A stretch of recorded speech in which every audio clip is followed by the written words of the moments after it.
Assalamualaikum warahmatullahi wabarakatuh. Sobahal khair. Kaifa halukum? Semoga semuanya dalam keadaan sehat dan selalu semangat. Hari ini kita akan belajar fikih tentang bersuci. Sebelum memulai belajar, mari kita baca basmalah. Bismillahirrahmanirrahim. Pekan lalu, kita telah mempelajari tentang pengertian bersuci dan bersuci dari hadas dan najis. Bersuci berarti bersih. Dalam Islam, bersuci disebut toharoh. Pekan ini, kita akan mempelajari tata cara bersuci. Ketika berhadas atau ketika badan kita terkena najis, kita harus membersihkannya. Karena suci dari hadas dan najis adalah syarat melaksanakan ibadah, seperti sholat, membaca Al-Quran, dan ibadah-ibadah lainnya. Ada dua cara untuk bersuci, yaitu wudu dan istinja. Berwudu termasuk salah satu cara untuk bersuci.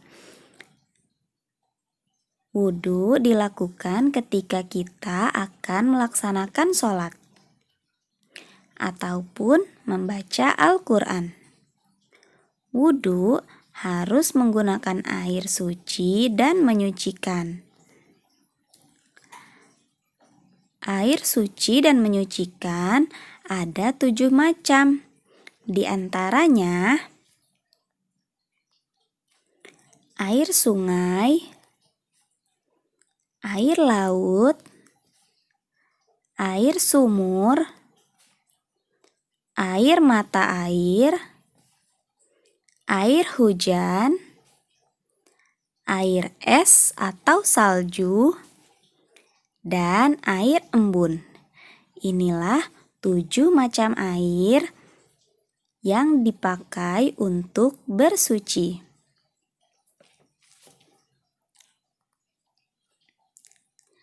Cara untuk bersuci kedua yaitu istinja. Istinja adalah membersihkan kotoran setelah buang air kecil atau buang air besar. Kotoran yang keluar dari tubuh harus segera dibersihkan agar badan tetap suci dan bersih. Jika tidak ada air untuk bersuci, kita boleh beristinja dengan menggunakan batu, kertas, tisu, atau kayu. Istinja dengan selain air cukup diusap 3 kali sampai hilang benda dan baunya. Tapi ingat, utamakan istinja dengan menggunakan air. Selanjutnya, tata cara bersuci dari najis. Najis adalah kotoran yang menyebabkan terhalangnya seseorang untuk beribadah kepada Allah. Badan yang terkena najis harus segera disucikan dengan menggunakan air. Najis terbagi ke dalam 3 macam. Yang pertama, najis mukhaffafah. Yang kedua, najis mutawassithah. Dan yang ketiga, najis mughallazoh. Najis mukhaffafah. Najis mukhaffafah adalah najis ringan. Contohnya, air kencing bayi laki-laki yang belum makan apapun selain air susu ibu. Adapun cara untuk membersihkannya yaitu cukup memercikan air di tempat yang terkena najis sampai bersih. Yang kedua, najis mutawassithah. Najis mutawasitoh adalah najis sedang atau pertengahan. Contohnya, kotoran manusia atau hewan, darah, dan bangkai binatang, kecuali bangkai ikan dan belalang. Jadi, bangkai ikan dan belalang bukan termasuk najis mutawasitoh. Cara untuk menyucikan najis mutawasitoh adalah mencuci najis tersebut dengan menggunakan air sampai bersih, sampai hilang zat, warna, dan baunya. Dan yang terakhir, najis mughallazoh. Najis mughallazoh adalah najis yang berat. Contoh najis mughallazoh adalah jilatan anjing. Cara menyucikan najis mughallazoh adalah dicuci sebanyak 7 kali dengan air, dan 1 kali diantaranya dengan air yang dicampur tanah. Itulah macam-macam najis dan cara membersihkannya.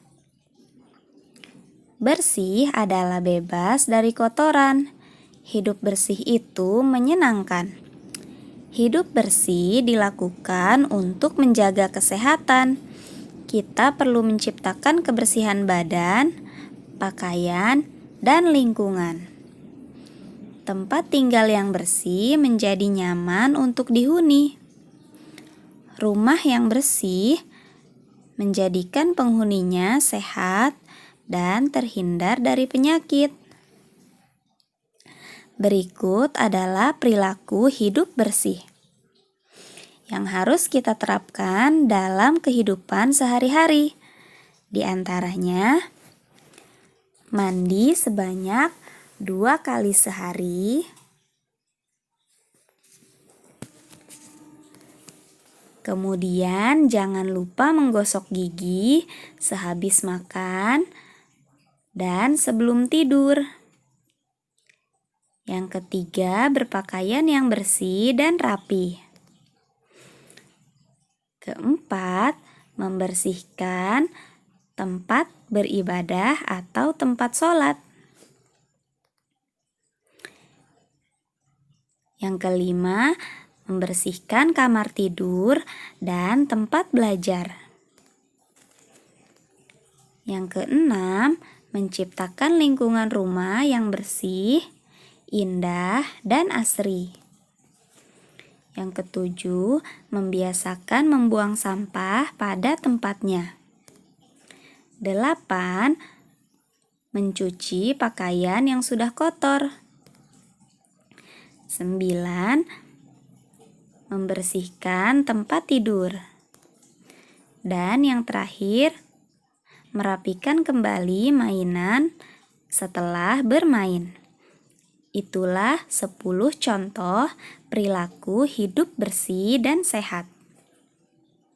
Orang Islam harus cinta kebersihan. Orang yang mencintai kebersihan akan dicintai dan disayangi oleh Allah.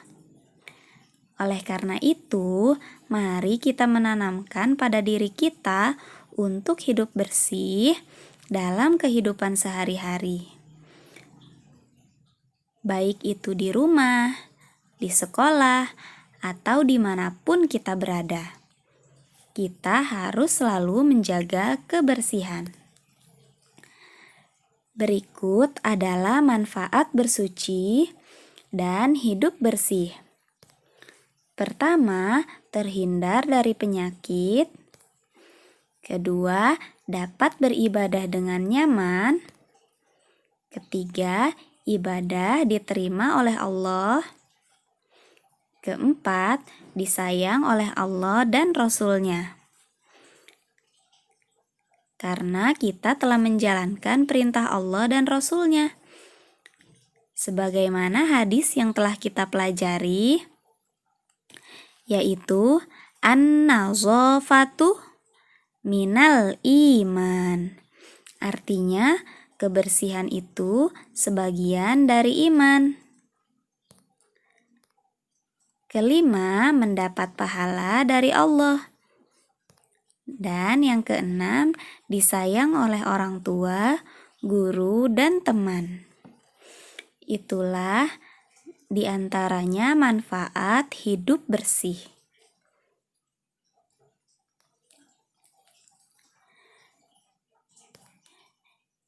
Cukup sekian pelajaran kita hari ini.